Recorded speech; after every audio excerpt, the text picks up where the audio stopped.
ভেস্তে গেল KKR Rajasthan match. মঙ্গলবার প্রথম কোয়ালিফায়ারে শ্রেয়াসদের সামনে হায়দ্রাবাদ। আইপিএলে কলকাতা বনাম রাজস্থান ম্যাচ বৃষ্টিতে ভেস্তে গেল। একটি বলও খেলা হলো না ম্যাচে।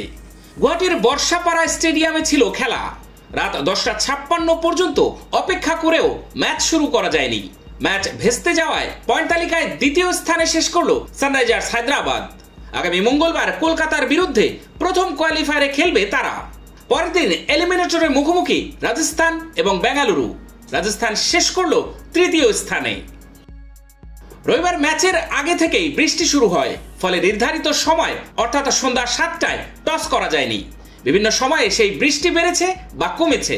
ভারতীয় সময় রাত 10:07 নাগাদ বৃষ্টি পুরোপুরি থামে, কিন্তু আউটফিল্ড ভিজে থাকায় তখনই খেলা শুরু করার ঝুঁকি নিতে চাননি আম্পায়ারেরা। রাত 10:25 নাগাদ মাঠ পরীক্ষা করেন আম্পায়ারেরা। সন্তুষ্ট হওয়ার পর টস হয়। সেই টসে জেতেন শ্রেয়াস আয়ার। সঙ্গে সঙ্গে তিনি বল করার সিদ্ধান্ত নেন। আম্পায়ারেরা জানান ম্যাচ হবে 7 ওভারের। ক্রিকেটাররা জার্সি পরে যখন মাঠে নামার জন্য তৈরি, তখন আবার বৃষ্টি নামে। ফের পিচ এবং আশেপাশের অংশ ঢেকে ফেলা হয় কভারে। সেই বৃষ্টির তেজ এতটাই বেশি ছিল যে বোঝাই গিয়েছিল ম্যাচের পরিণতি কি হতে চলেছে। অন্তত 5 ওভারের খেলা শুরু করার শেষ সময় ছিল রাত 10:56 পর্যন্ত।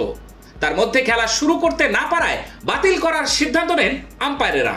গ্রুপ পর্বের সব খেলা শেষে আজ আইপিএল এর পয়েন্ট টেবিলের শীর্ষ 4-এর মধ্যে নাম্বার 1-এ আছে কলকাতা নাইট রাইডার্স, নাম্বার 2-এ আছে সানরাইজার্স হায়দ্রাবাদ, নাম্বার 3-এ আছে রাজস্থান রয়্যালস, আর নাম্বার 4-এ আছে রয়্যাল চ্যালেঞ্জার্স বেঙ্গালুরু।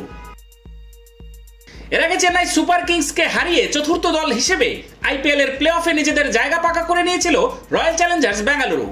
প্লে অফের 4 দল চূড়ান্ত হওয়ার পর আলোচনায় ছিল কোন 2 দল খেলবে ফাইনালে।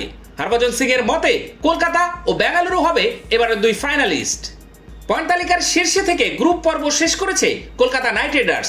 চলতি মৌসুমে সবচেয়ে ধারাবাহিক ক্রিকেট খেলেছে তারা। অন্যদিকে বেঙ্গালুরু বাজে শুরুর পর দারুণভাবে ঘুরে দাঁড়িয়েছে। প্রথম 8 ম্যাচে 1 জয়ের পর শেষের 6 ম্যাচের সবকটিতে জিতেছে তারা। নিজের ইউটিউব চ্যানেলে হরভজন সিং বলেছেন, আমার মনে হচ্ছে কলকাতা ও বেঙ্গালুরু ফাইনাল খেলবে। সেটা হলে এবার কোহলি ও গৌতম গম্ভীর মুখোমুখি হবে। বেঙ্গালুরু চ্যাম্পিয়নও হতে পারে, তবে তার জন্য ওদের খুব পরিশ্রম করতে হবে। যদি একই রকম এনার্জি নিয়ে ওরা খেলে তাহলে কোহলিদের আটকানো খুবই কঠিন হবে। কলকাতা ও বেঙ্গালুরু ছাড়া প্লে অফের বাকি 2টি দল হলো সানরাইজার্স হায়দ্রাবাদ ও রাজস্থান রয়্যালস।